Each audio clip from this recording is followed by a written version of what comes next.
Hi viewers, எனக்கு simple recipe என்னென்னு பார்த்தீங்கன்னா கொரைண்டர் மசாலா தோசை, கொத்தமல்லி மசாலா தோசை எப்படி சிம்பிளாக செய்ய மறக்காம நினச்சி ஃபாலோ பண்ணுறேன்.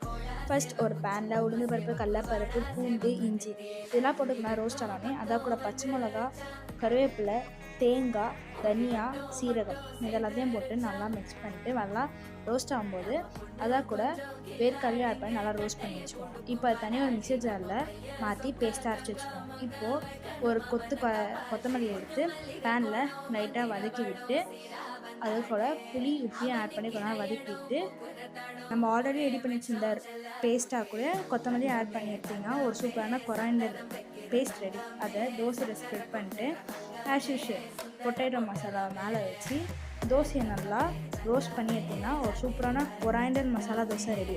கொத்தமல்லி மசாலா தோசை ரெடி. மறக்காமல் நீங்களும் ட்ரை பண்ணிக்கோங்க. அண்ட் நம்ம பேஜை சப்ஸ்கிரைப் பண்ணிக்கோங்க. நெக்ஸ்ட் வ்ளாகில் பார்க்கலாம். Tata, see you, by.